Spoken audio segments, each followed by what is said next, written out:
उसका द्वारा जो है शरीर का रचना होता है, हर जीव का रचना होता है शरीर का। उसके द्वारा कोई भी कार्य संपादित हम लोग बोलते हैं, हंसते हैं, गाते हैं, चलते हैं, दौड़ते हैं, देखते हैं। सब में सबसे बड़ी भूमिका किसकी है? बहुकोशिकीय की कोशिकाएं मिलकर किसका निर्माण करती हैं? उत्तक का। और उत्तक मिलकर किसका निर्माण करते हैं? अंग का। अंग मिलकर किसका निर्माण करते हैं? अंग तंत्र का। और अंग तंत्र मिलकर किसका निर्माण करते हैं? इंसान के पूरे शरीर की। जैसे अमीबा, पैरामीशियम, यूग्लिना, ये सब किससे बनते हैं? एक कोशिकाओं से मिलकर बने होते हैं। इसका कारण ये होता है कि हर क्रियाओं के लिए हमारे शरीर में अलग अलग अंग है, जबकि एक कोशिका जीव में ऐसा नहीं होता है। एक कोशिका जीव होता है, उसमें एक ही अंग द्वारा जो है सारी क्रियाएं संपादित होती हैं।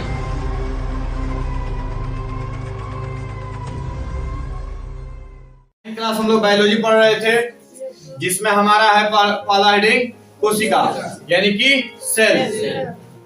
जीव शरीर की रचनात्मक और कार्यात्मक इकाई को कोशिका कहते हैं।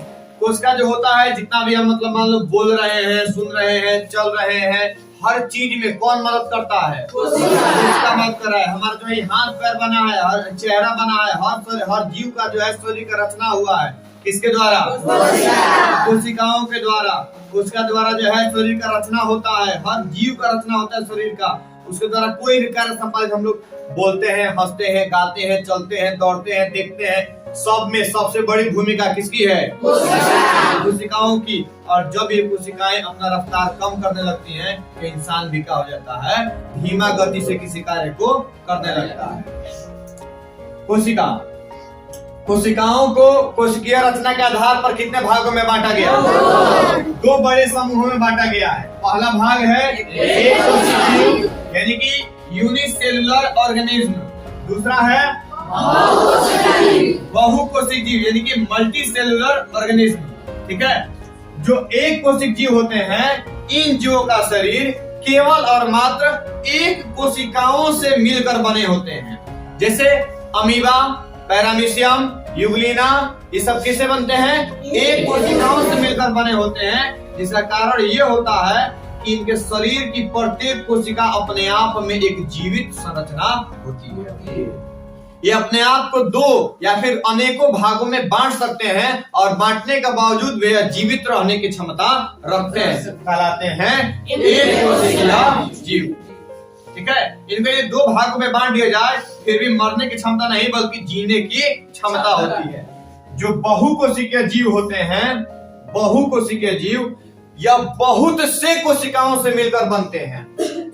बहुत से कोशिकाओं से मिलकर जिन जीवों का निर्माण होता है कहलाते हैं बहुकोशिकीय, यानी कि मल्टी सेलुलर ऑर्गेनिज्म। जैसे हम, इन जीवों में जो है श्वसन के लिए या फिर उत्सर्जन के लिए, भोजन पचने के लिए, अलग अलग क्रियाओं के लिए अलग अलग अंग होते हैं। जबकि एक कोशिकीय जीवों में जो है उत्सर्जन, श्वसन, जनन, प्रजनन सबके लिए जो है एक ही अंग होता है, केवल एक अंग।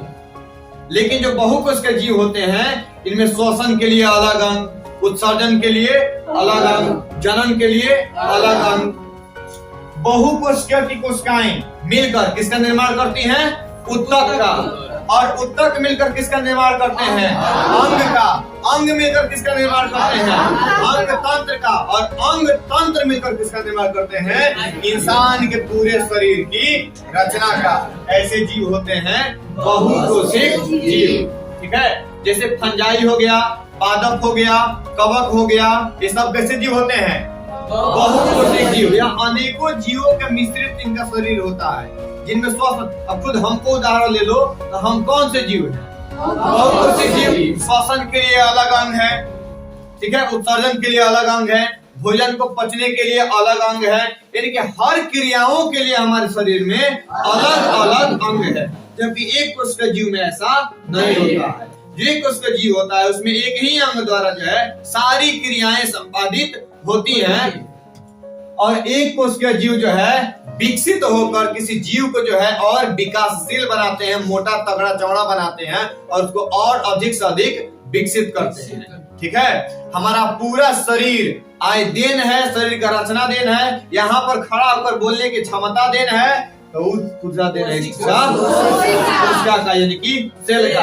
हमारे रग रग में कोशिका का भूमिका है, रग रग में। यदि आज कोशिका कार्य करना बंद कर दे तो हम यहीं पर स्थगित हो जाएंगे, यहीं पर बोलना भी तुरंत बंद कर देंगे। हमारे शरीर का कोई नियमित आकार नहीं रहेगा। जो कोशिकाएं होती हैं उनका भी निश्चित आकार नहीं होता है, वह अनियमित आकार की होती है। कोशिकाएं जैसे चाहे वैसे अपने आप को ढालकर रख सकते हैं। जैसे पानी है ना, आप जिस बर्तन में रखिएगा वैसा ही हो जाएगा, वैसे ही होती हैं कोशिकाएं। वह जैसे चाहे वैसे अपने आकार को बदल सकती हैं और रख सकती हैं, ठीक है।